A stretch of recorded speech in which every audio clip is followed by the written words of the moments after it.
Fala, Dev, beleza? Seja bem-vindo ao Programando Qualidade. Nesse quadro, eu falo sobre as estratégias, os desafios e as dicas para melhorar a qualidade do seu código.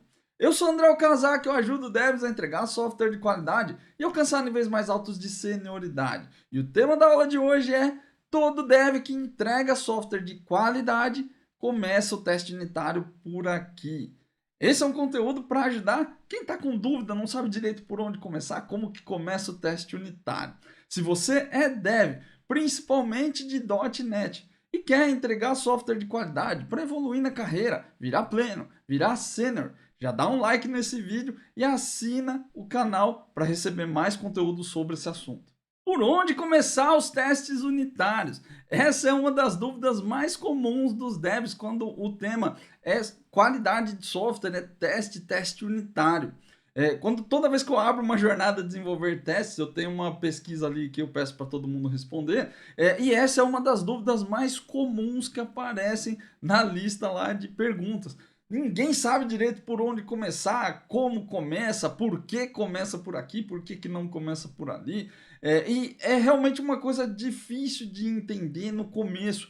Eu mesmo demorei bastante tempo para começar a entender isso de verdade, né? Como que a gente encaixa o teste, em que momento a gente encaixa o teste ali no nosso workflow de trabalho como devs, né? Eu acho que muito dessa dúvida, muito dessa angústia que a gente tem no começo, ele surge primeiro porque teste unitário já não é uma coisa muito natural para quem quer programar, né?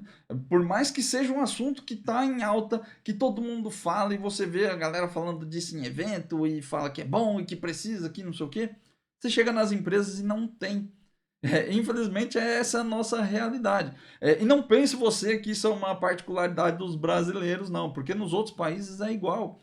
Tem um monte de dev que fala que é muito louco, que você precisa fazer teste, que é muito bom para qualidade. E aí você vai ver o código que essa galera produz, não tem teste.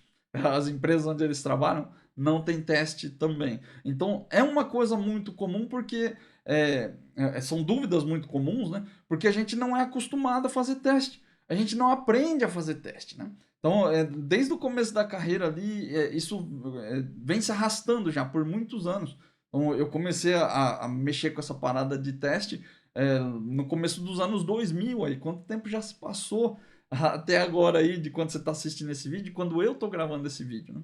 Então, apesar de ser uma coisa que todo mundo fala, que todo mundo diz, realmente não faz parte do nosso dia a dia. E aí, colocar aí uma coisa dessa, que de certa forma mexe bastante com o nosso fluxo de trabalho, como devs, principalmente o teste unitário. Eu acho que os outros testes, teste funcional, teste de integração, não é tanto assim, né? Mas o teste unitário mexe bastante com o nosso workflow de trabalho. E quando a gente coloca uma parada dessa no meio do nosso trabalho, que já é corrido, que já é difícil, que já é complicado, é muito natural que surjam dúvidas e que você fica meio atrapalhado ali e acaba não fazendo até por conta disso. Então, o objetivo dessa aula aqui é a gente entender de onde vem essa dificuldade, né? Por que a gente tem tanto essa dúvida, que deveria ser uma coisa natural, saber por onde começar, mas que a gente não sabe. E o que você pode fazer sobre isso? Como que você pode melhorar, como você pode mudar essa sua realidade aí de, pô, como que começa o teste unitário para começar a ser uma coisa mais natural que vai aparecer no seu dia a dia aí. Então vamos lá, por que a gente nunca sabe por onde começar o teste unitário, né? Por que todo dev tem essa dificuldade? Eu já estava falando sobre isso antes. Nós não aprendemos a fazer teste. Então, quando você aprende a programar, é muito raro que a pessoa que está te ensinando a programar te ensine a fazer teste. Eu não sei você aí, mas eu, quando aprendi a programar, eu aprendi a testar apertando F5 no Visual Studio, debugando, né, vendo as coisas rodarem, ou às vezes publicando a minha alteração no servidor, um servidor de dev ou alguma coisa assim, clicando em botão para ver se as coisas funcionam. Eu não aprendi no começo da minha carreira a fazer teste unitário. Eu já contei essa história, a minha história aí profissional em outras oportunidades, mas demorou bastante tempo para conseguir fazer teste unitário por conta disso, porque a gente não aprende. E se a gente não aprende a fazer teste unitário, o que a gente aprende, né? Como que a gente cresce na profissão, né? Como que a gente se desenvolve na profissão ali? O que o pessoal ensina para gente? No final das contas, O dev só quer saber de código, porque é isso que a galera ensina pra gente quando tá começando. Você vê um anúncio de, sei lá, você tá decidindo a profissão que você quer ainda, ou você já trabalha com alguma outra coisa aí.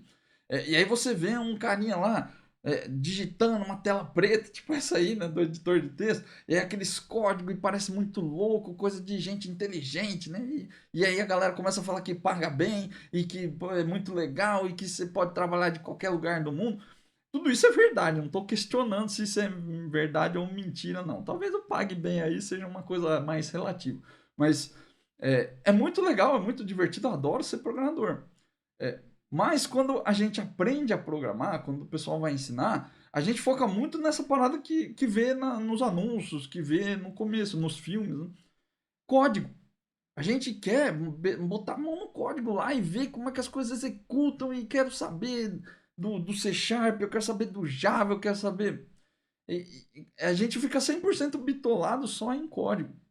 Tanto que muita gente entra na profissão e até se decepciona e depois você vai embora, porque mexer com código é uma coisa complexa, né? É um negócio muito agressivo para quem não tem familiaridade, né? E obviamente a gente não tem familiaridade com o computador. Hoje em dia até um pouco mais comum, vamos dizer assim, né? Porque hoje a tecnologia é mais presente na nossa vida, com o celular, com notebooks, né? Quando eu comecei, por exemplo, eu já não tinha tanto notebook. Esse notebook era um negócio muito caro, né? Era difícil comprar. Hoje em dia é invertido, né? Mais barato você comprar um notebook forte do que não que seja mais barato que um PC forte, né? Mas em termos de custo-benefício é muito mais barato.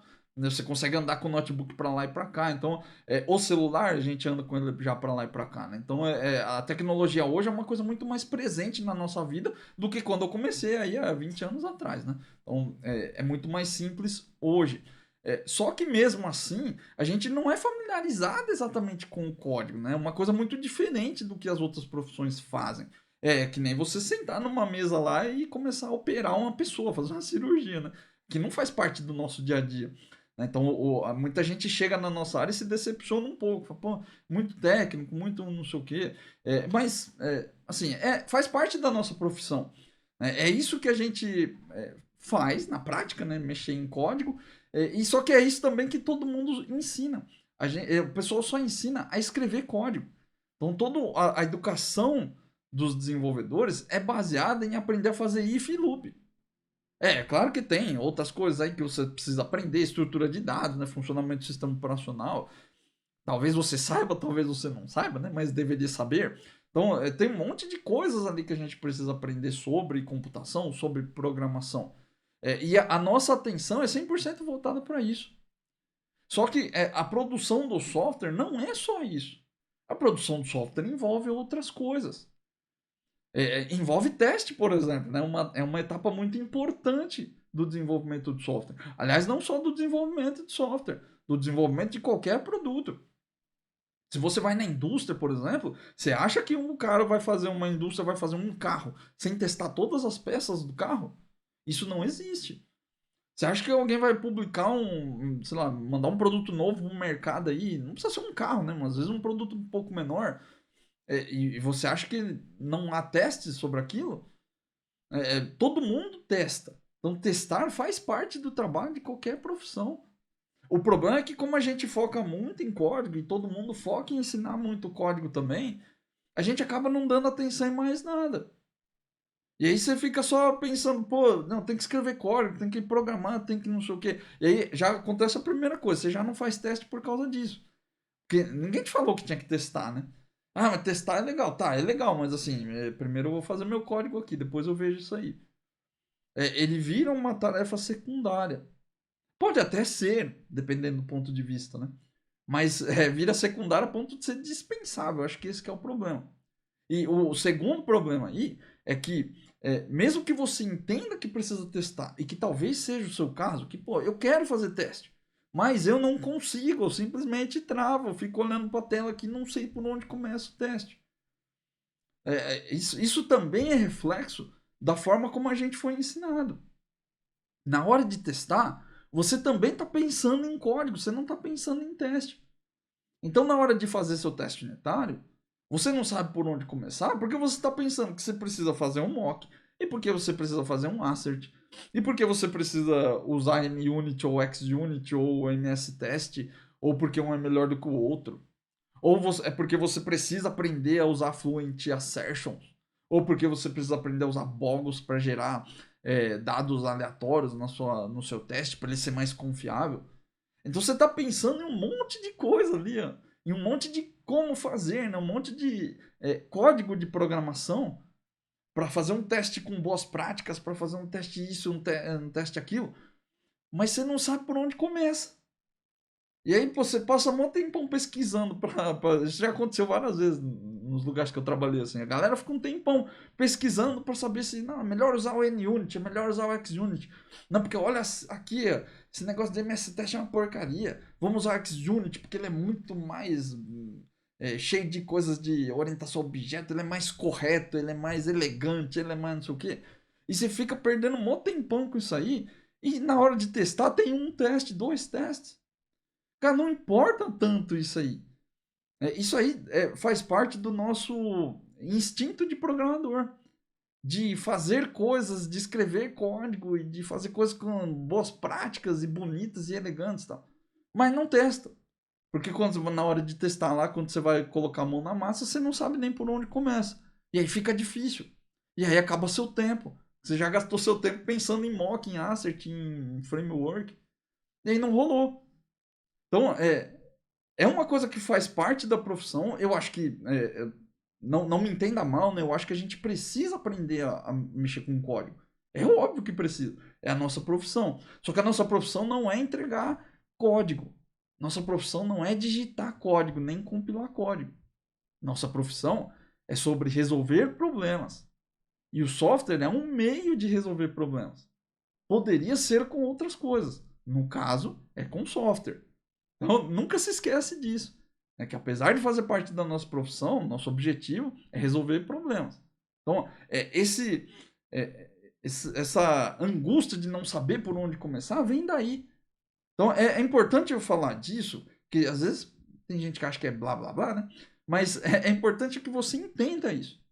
Porque a partir do momento que você entendeu isso que eu estou falando agora, toda vez que você for fazer um teste novo, isso vai vir na sua cabeça. Porque é automático. Você vai pegar o teste e você vai pensar, pô, preciso fazer um mock. Preciso do MS Test, preciso do NUnit, eu preciso do Fluent Assertions, eu preciso do não sei o quê. E aí quando você começar a pensar nisso, você vai lembrar, pô, não, calma aí, aquele japonês lá falou que eu preciso pensar em outras coisas primeiro. Porque isso aqui é um reflexo de como a gente trabalha. Beleza, André, se o teste não começa no como, não começa no código, no assert, no mock, não sei o que, começa por onde então? Teste unitário começa sempre na análise de requisitos. E quando eu falo isso, tem gente que até dá uma murchada. Ai, cara, mas na análise de requisitos. Pensei que você ia falar que começava criando projeto e analisando o código. Mas análise de requisitos, André? Pô, como assim análise? É um negócio chato, tem que ficar fazendo documento, e precisa ficar fazendo reunião, e precisa não sei o quê. É um negócio difícil. É um negócio chato. Eu não entrei na área pra ficar conversando. Entrei na área pra botar um foninho aqui e escrever código, mano. Que é o que eu quero, é o que eu gostaria de fazer. Eu também gosto de fazer isso. Mas análise de requisitos faz parte do nosso trabalho também. E talvez você também esteja pensando isso, porque na sua empresa tem um cara que faz análise. Tem muitas empresas hoje em dia ainda, principalmente as empresas gringas, que gostam de segregar muito os cargos das empresas, né? Às vezes já tem um analista de requisito lá, um analista de negócio, não, um BA, às vezes o pessoal fala, não, um BA, Business Analyst, e que faz a análise ali, se você trabalha em empresa gringa, né? Faz a análise, mastiga tudo para os programadores só escreverem código tal e não sei o que. E, cara, às vezes é a sua realidade e tá tudo certo. Mas isso não tira a sua necessidade de fazer análise de requisitos. Por pior que pareça. Eu sei que às vezes, né, no fluxo de trabalho já tem alguém que faz lá, aí você vai falar, pô, mas aí eu vou quebrar o fluxo de trabalho da empresa? Não é assim que a gente trabalha. Né? Eu preciso adaptar, e daí como que eu faço? Não é sobre exatamente ter que falar com o usuário em si, seria bom, eu acho, mas às vezes não é esse tipo de análise que você precisa dentro do seu contexto, porque alguém já faz. O gringo ele tem muito essa parada de segregar demais, né, os cargos. Então eles gostam de especializar muito. E às vezes é bom, não estou falando que é ruim, não. Só que às vezes tira a responsabilidade que o dev precisa ter. Então não é porque você não faz a análise que você não precisa conhecer sobre a análise. Então, o que eu quero que fique bem claro aqui que você entenda é que o teste unitário ele começa na análise de requisitos. Ou seja, se você não fizer análise de requisitos, é difícil fazer teste. Então, primeira coisa para você pensar aí. Se você está com dificuldade de entender por onde começar seu teste unitário, que é que geralmente o pessoal fala, mas eu olho para o código e eu não sei onde começar. Começa na análise. Tem vários jeitos de começar ali, mas na análise é muito mais fácil. Se você começar com análise de requisitos, fica muito mais fácil. Análise de requisitos não é documentação. Não é sobre você criar PDFs gigantescos. Quando eu comecei, na empresa que eu estou agora, a gente recebia um documento de requisito que era gigantesco de verdade. É uma coisa antiga, né? A gente imprimia muito papel ainda na época, estava no escritório, né? Não tinha home office. E a gente imprimia muito papel e levava para as reuniões para discutir e tal. E cara, chegava com uns calhamaços de verdade, assim, ó, com papo de 150 folhas, 200 folhas. E tem que ler tudo, e tem que entender e tal. Antigamente a gente fazia muito mais esse trabalho, né? Hoje em dia, como eu disse, tem mais especializações, né? Além do analista de requisitos, às vezes você tem lá programador front-end, programador back-end, CX e UX, pessoal que cuida ali de user experience, né? Customer experience. São coisas que a gente segrega e tipo, ó, você não precisa fazer layout, né? Você não precisa mexer com isso aqui. Mas você precisa saber programar o layout, né? Senão você não chega no resultado da pessoa. Então, pelo menos o básico você precisa saber, né? Para poder mexer depois. Então, tem várias coisas ali que segrega, mas a gente precisa fazer. E antigamente a gente fazia mais. Eu peguei uma época onde não existia programador só. Era muito comum ter analistas programadores. Eu sei que talvez tenha os cargos hoje, até hoje ainda, né? Analista programador, mas em muitas empresas não é, né? São devs. Eles não fazem análise, eles só pegam um requisito mastigado e saem codificando. Que tem pode ter seus prós, mas também tem seus contras e a falta de testes é um deles, né? A dificuldade com os testes. Então, eu não quero que você pense que analisar é ficar fazendo documento, ficar fazendo essas bíblias de 150, 200 páginas. Não é sobre documentar. Também não é sobre você ficar marcando reunião inútil. Aquele monte de blá blá blá que você chega na reunião e aí todo mundo chega lá, fala um monte de groselha, não sai com resultado nenhum e marca uma outra reunião no final da reunião que você tava. E você fica lá em 5 reuniões para definir o que precisa e o negócio não sai do lugar. Também não é sobre isso. Pode até ser. E é o que a gente aprendia na faculdade, né? Eu, pelo menos, eu tive essa matéria na faculdade aí. Não é exatamente sobre isso, não. Também não é sobre projetar soluções técnicas. Tem muita gente que acha que a fase de análise de requisitos é a fase onde a gente vai projetar o software. Que eu tenho que sair da análise com um monte de diagrama UML e de caso de uso, e diagrama de classe, e que quando eu terminar a análise é só entregar um negócio lá com um diagrama de sequência, por exemplo, e aí o programador só precisa digitar o código, ficou fácil, tem o nome dos métodos, tem tudo pronto. Né? Não é sobre isso, beleza? Analisar não tem a ver com essas coisas. Isso aí você pode ter aprendido, sua empresa pode fazer, mas não é disso que eu estou falando aqui. Porque senão, você vai olhar para. O que eu falei no começo, né? Você escuta a palavra análise de requisitos, você já vai pensar: caramba, vou ter que fazer zilhões de coisas, vai demorar demais. E aí vai vir naquele peso no ombro, né? Você vai encurvando assim: ai meu Deus do céu. Não é isso, cara, não é isso. Relaxa, é muito mais fácil do que você imagina.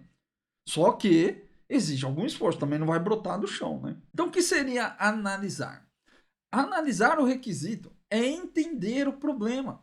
É simples assim. É você sentar com o seu usuário, de preferência. Se não for o seu usuário, pode ser o analista de negócio, não tem problema. Até tem problema, né? Que você vai criar um cotovelo ali entre a necessidade real e o que o seu analista de negócio entendeu.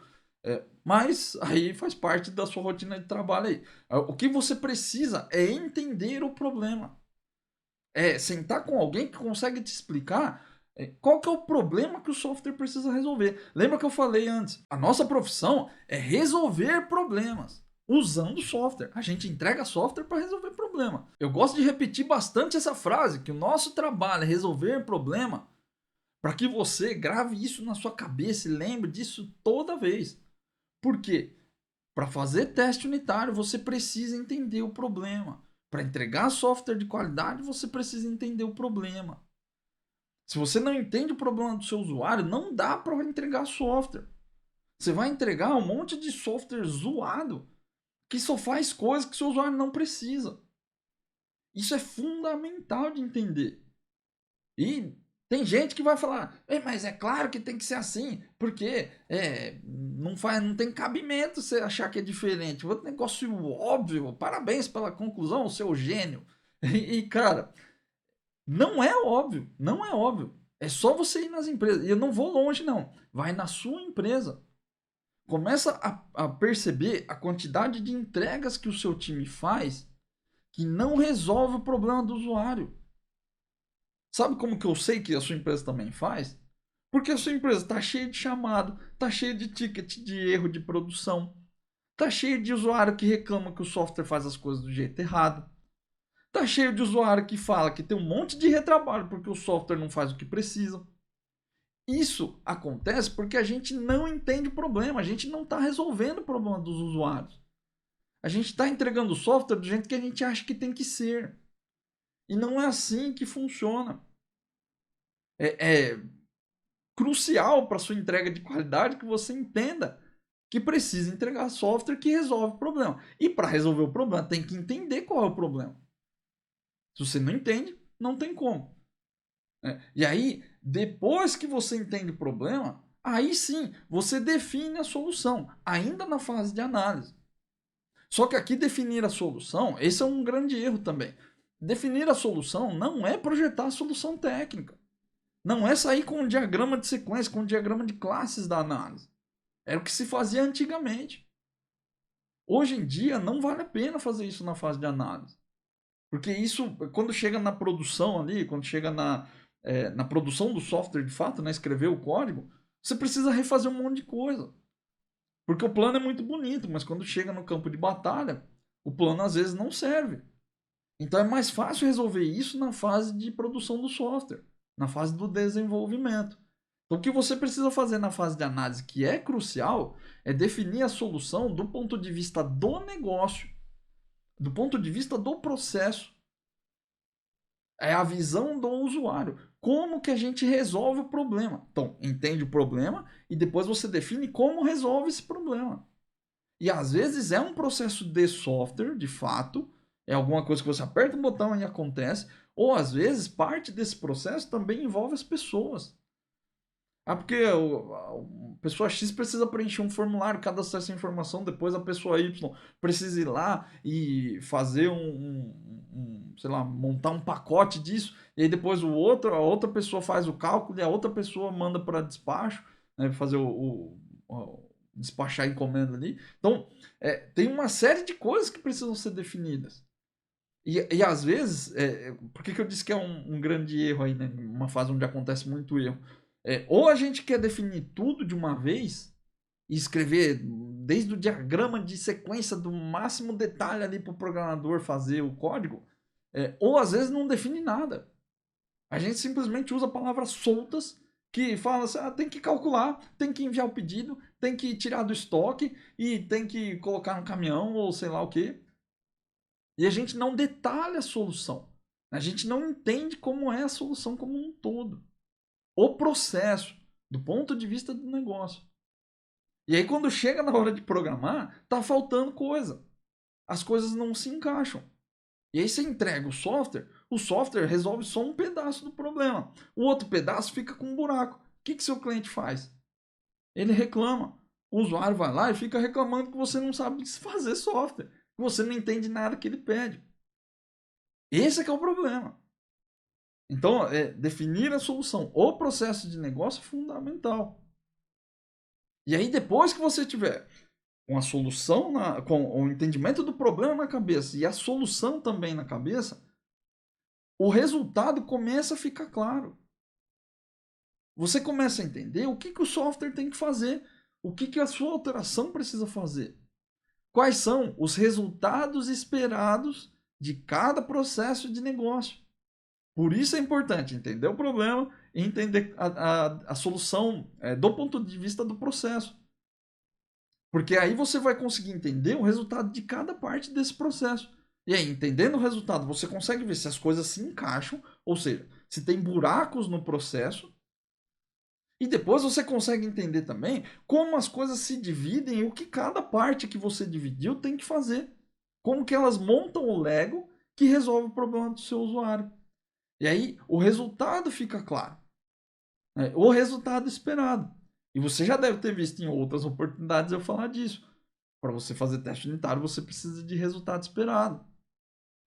Então, o resultado precisa ser claro aqui. O objetivo final da análise de requisitos é entender quais são, né, os resultados de cada fase do processo. Né? Como a solução que você vai dar, né? Como que ela se divide em processos, né? Ou se é um processo só. Onde que entra as alterações do software nesse contexto aí, e o que cada parte desse processo vai gerar para você conseguir saber como verificar se está correto. Então é por isso que é importante ter o resultado. Se não tiver o resultado esperado, não tem teste. E aí como você vai saber se está certo ou não? É desse jeito que você sabe. Sentando ali, entendendo tudo o que precisa fazer. E aí, agora que você já sabe quais são os resultados esperados, é fácil de testar. Desde fazer um teste manual, como fazer um teste unitário também. Por quê? Porque as coisas elas começam, na fase da produção do software, elas começam a se dividir e a quebrar em partes menores. E conforme você vai descendo no seu detalhe, você consegue entender o que cada parte desse detalhe precisa produzir. No final das contas, na prática, né, a menor parte desse detalhe é um método do seu código. É um método lá da sua classe da aplicação. E aí você já sabe o que ele precisa produzir e você sabe como fazer o teste agora. Então, por onde eu começo o teste? Eu começo o teste unitário pelo resultado esperado. Sabendo o resultado esperado, eu sei o que testar. Porém, eu preciso fazer análise de requisitos para conhecer os resultados esperados. Então é assim que as coisas se encaixam. Você pode começar o seu teste unitário lá na fase do desenvolvimento? É claro que pode. Porém, esse tipo de teste geralmente vai te levar a um teste de cobertura. Ou seja, ele vai passar um teste ali que verifica os ifs, verifica os loops, verifica um monte de coisa. Mas não garante que o seu código resolve o problema do usuário. Lembra lá que um código de qualidade resolve o problema do usuário, é fácil de manter e não tem bugs. Então, para ter qualidade, você precisa começar seu teste na análise de requisitos. Por quê? Porque é lá que você conhece os resultados esperados. E aí sim, com o resultado esperado, você consegue verificar não só se o seu código tem erros de lógica de programação, algum erro que te leva a ter um Object Reference Not Set, por exemplo, né? Ou um consumo de um campo que não está preenchido, ou alguma coisa do tipo. Não é só sobre isso. É sobre entender se aquele código, aquela pequena porção de código que você produziu, se ela resolve o problema do usuário. Claro, em conjunto com outros métodos, em conjunto com outras classes, formando um processo de negócio. Mas de onde vem tudo isso? Tudo isso vem lá da análise de requisitos. E é por isso que ela é fundamental. Então não esquece disso. A análise de requisitos vai te levar ao resultado esperado. E o teste unitário começa pelo resultado esperado. Se você não começa o teste unitário pelo resultado esperado, você começa pelo seu código da aplicação diretamente lá, você está fazendo um teste de cobertura. E o teste de cobertura nem sempre vai te garantir qualidade da sua entrega. Ele vai garantir que não tem erro técnico. Mas pode ser que seu código está fazendo um monte de coisa errada ali e você nem tem ideia de que isso está acontecendo. Beleza, André, entendi que preciso começar pela análise, o papo é muito legal, muito bacana. Só que eu nunca fiz análise. E agora, como que eu faço? Se você nunca fez análise na sua vida, nunca chegou a estudar nada do tipo, não tem problema também. Não é tão complicado quanto parece. Você só precisa aprender pequenas coisas-chave para começar. E à medida que você vai se desenvolvendo, né, vai evoluindo na carreira, você começa a aprender a fazer as coisas de outros jeitos. você vai começar a aprender a conversar melhor, a se comunicar melhor. Tá? Então, o que você precisa para começar? Então, não vou aprofundar muito aqui, senão eu vou ficar aqui o dia inteiro. Mas para começar, o que você precisa? Primeira coisa que é fundamental, precisa aprender a conversar com o usuário. Nossa, cara, mas que negócio idiota, porque eu converso com o usuário toda hora aqui. E qual que é a dificuldade disso? A grande dificuldade é você aprender a conversar com o usuário para conseguir extrair coisas dele. Antigamente, lá na universidade, nas faculdades, a galera chamava essas coisas aqui de entrevista. Você tem que aprender a fazer uma entrevista com o usuário, para ele te falar as paradas lá, tal. Não é exatamente isso. Aprender a conversar com o usuário é aprender a falar com ele, a se comunicar com ele, né? A falar com ele para conseguir extrair o que ele precisa, entender os problemas dele. Então, eu sei que eu falei desse negócio da faculdade, porque eu sempre dou isso como exemplo, porque são experiências ruins que eu tive. Na faculdade você aprende essas coisas, mas não é assim de verdade que a gente trabalha. Antigamente, talvez aí 1990, isso funcionava. Hoje em dia não funciona mais. Né? Com o advento aí de metodologia ágil e tal, a galera não quer ficar perdendo tempo com esse tipo de coisa. Então, não se prenda só a formalidades. Marcar entrevista, reunião. Né? Tem muita gente que marca uma reunião com 300 pessoas. Não, vou chamar todo mundo aqui e tal. E vou produzir uns documentos aí. Faz ata de reunião, faz especificação e faz um monte de não sei o que lá. Tudo com modelo, padrão e documento da empresa. Às vezes é necessário. Não estou falando com. Né, porque isso aí é bobagem, joga tudo no lixo. Às vezes, para sua empresa, precisa ter. Mas, mesmo que a sua empresa exija ter, na maioria das vezes esses documentos aí, eles datam, né? Eles ficam velhos, porque o software evolui e o negócio não é atualizado. Se for atualizado, tá beleza, mas é raro isso acontecer, tá? E eu também não estou falando que não precisa ter documento. De repente para você é melhor, porque você acha mais legal ter a documentação boa ali no seu software. Mas não se prenda a isso. É isso que eu quero que você entenda. Não se prenda a ter que marcar reuniões formais, fazer entrevistas formais, documentos formais. Porque tudo isso acaba gerando um ambiente que não favorece, na maioria das vezes, não favorece uma conversa aberta. E por isso que eu falei que você precisa aprender a conversar com o usuário. Porque a maioria dos devs, primeiro, que não sabe conversar. A gente é muito bom de falar com o computador, mas é ruim de falar com pessoas. É assim mesmo. Tá bom? Não se preocupa com isso, porque mas é porque eu preciso ser uma pessoa super expansiva e super comunicativa. Cada pessoa tem um jeito. Eu não sou a pessoa mais extrovertida do mundo, né? Mais expansiva do mundo. Eu não sou esse tipo de pessoa. Assim como a maioria dos devs, eu sou uma pessoa super introvertida.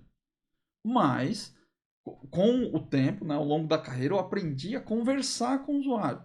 Conversar. Não é fazer uma reunião formal. Qual que é o problema de ter abertura, né, com o seu usuário? Você marca uma reunião formal e aí você chama seu chefe. Aí ele chama, o usuário chama o chefe dele ou dela, porque você chamou seu chefe, ele fica desconfortável. Quando já tem muito gestor na parada, acontece uma coisa que é do mundo corporativo. A gente fica com medo de falar as coisas. A gente não quer falar. Porque se você abrir a boca para falar alguma coisa, vai que sai uma bobagem. E você fica retraído, você fica retraída.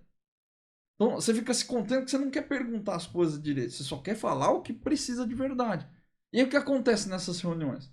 Quem costuma falar são as pessoas mais experientes. Ou com cargos mais altos.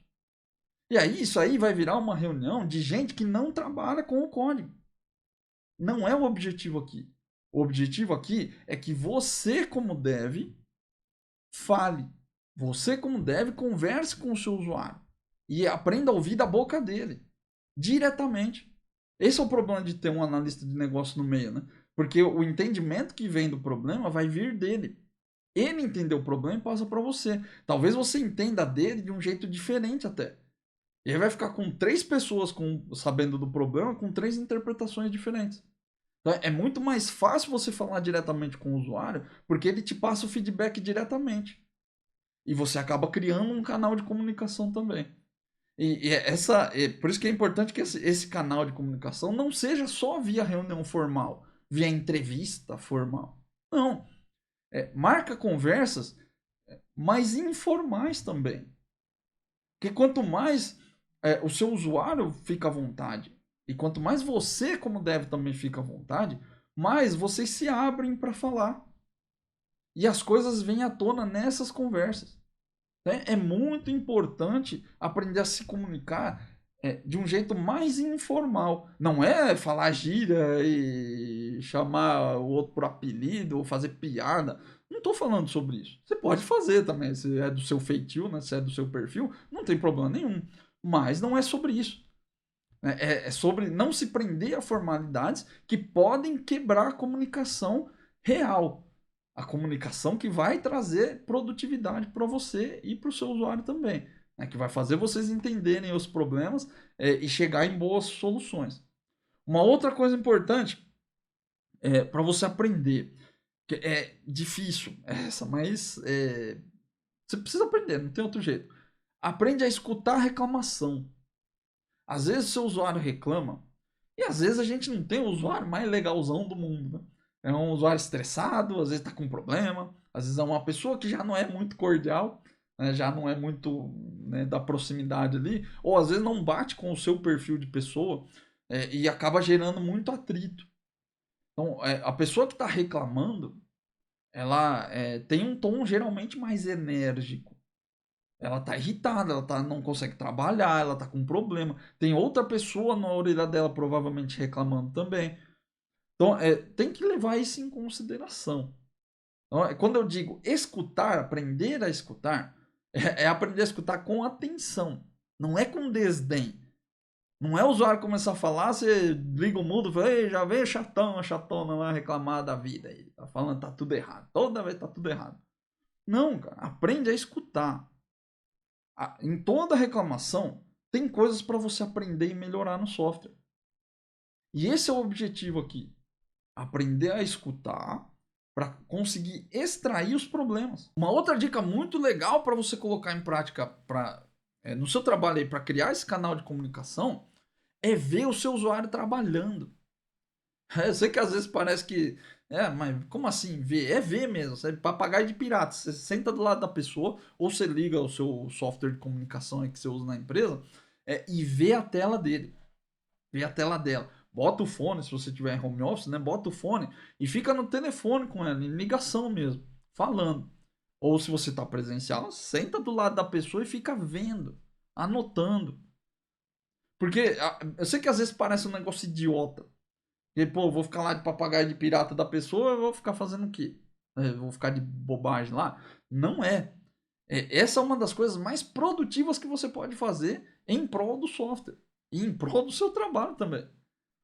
É nesses momentos que você começa a ver como que o usuário trabalha, o que que ele faz. Você vai começar a ver como que ele usa o software de verdade. E não é incomum você pegar um negócio que você achava que era de um jeito e acontece de outro na prática. Ou que o usuário acha que o botão servia para uma coisa, mas na verdade fazia outra. Isso acontece muito, é muito comum. E é muito legal ver isso acontecendo. É uma bela oportunidade. Você vai conseguir ver também quando ele tem retrabalhos. Tem muitas coisas que seu usuário faz, que ele passa no dia a dia, que às vezes ele não te conta. Mas quando você está vendo ele trabalhar, você vai ver aquilo acontecer na prática. E aí você já está do lado e vai falar, pô, olha isso aqui. Então você vai começar a ver retrabalho, você vai começar a ver perrengue que ele passa também. Às vezes ele está fazendo uma coisa e às vezes relacionado até a retrabalho mesmo, mas ele está com um cliente no telefone e não consegue resolver o problema. Ele vai lá, joga num Excel e faz as coisas. Né? O usuário adora usar Excel, né? E é uma ótima ferramenta. Mas às vezes ele resolve do jeito dele, dá os pulos dele. E você não vê aquilo acontecer. E às vezes ele não quer reclamar, porque ele acha que você já está fazendo muita coisa também, e ele não fala. Então, ver esses perrengues ao vivo ali na vida real é muito bom. Porque você vai ter várias ideias de entender como as coisas funcionam. E entendimentos, né? Esse entender é muito legal. Entender como o usuário vê as coisas, entender como ele trabalha, entender para que serve determinadas validações que você bota lá.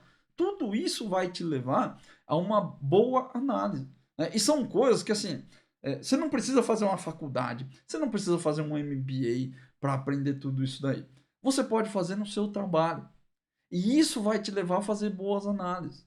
Essa parte de ver o usuário trabalhando, por exemplo, não é só para você fazer enquanto você está fazendo a análise da sua atividade específica. Você pode fazer em períodos, né, em períodos separados, porque isso vai te trazer entendimento de contexto da aplicação. É assim que você conhece o software que você mexe. Você sabe para que ele serve. E aí, quando você for fazer a análise, as coisas vão ficar muito mais claras para você. Você vai ligar os pontos mais rápido e você vai conseguir entender melhor. Então, todas essas dicas que eu passei aqui vão te levar a fazer uma análise melhor. Né? Aprender a falar com a pessoa ali para você conseguir entender o problema. Tudo isso são técnicas que a gente usa para entender o problema, para extrair o problema que o usuário tem. E para ajudar a definir soluções também. Se você não conhece o software que você mexe, não dá para definir uma boa solução. Né? Então, você precisa conhecer todo esse entorno para poder fazer uma boa análise. São coisas que você pode fazer aí, cara, assim que você desligar esse vídeo.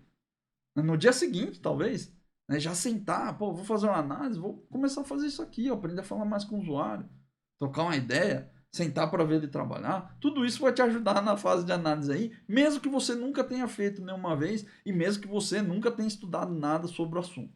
E concluindo a nossa conversa de hoje, espero que você tenha entendido que o teste unitário ele não começa no código-fonte. Muita gente acha que, pô, vou fazer teste unitário, é só criar um projeto de teste aqui e sair criando teste aqui que tá beleza. Não é exatamente assim que funciona. Você pode fazer desse jeito? É claro que pode. Isso é uma opção sua. Você trabalha do jeito que você acha que é melhor. Mas esse tipo de teste, sem contexto nenhum da aplicação, sem saber nada sobre nada do código, é puro e simplesmente um teste de cobertura. E cobertura não significa que seu código tem qualidade. Só significa que talvez você tenha passado pelos ifs, pelos loops, pelos ors e ends, mas não significa que aquele código faz o que precisa. Para saber se o seu código faz o que precisa, se ele resolve o problema do usuário, se ele depois fica fácil de manter se não tem bugs, você precisa de análise de requisitos. Principalmente para saber se o código resolve o problema do usuário. Você precisa fazer análise. A análise é um negócio muito útil, desde que você faça do jeito certo. Como eu disse, não está atrelado a formalidades, não está atrelado a documentos. Talvez esteja na sua empresa, mas não é sobre isso que eu quero te trazer aqui.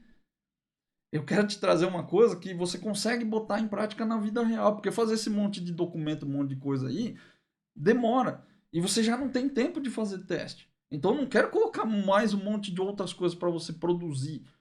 Eu quero trazer coisas aqui que você consiga botar em prática no seu dia a dia que sejam úteis de verdade. Então, a análise é uma coisa útil desde que você faça do jeito certo. É por isso que tem um módulo lá no Desenvolver Teste, a minha mentoria, que só fala sobre isso, sobre análise de requisitos. Porque é uma coisa que eu sinto que faz falta para os devs hoje. A gente não aprende. E quando aprende, a gente aprende tomando pancada.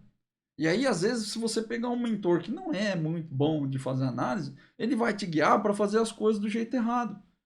E no final das contas, você não vai aprender a extrair o problema, entender o problema e definir solução de negócio, não solução técnica, né, dentro da sua análise. Né? Então, é um negócio muito útil se você fizer do jeito certo.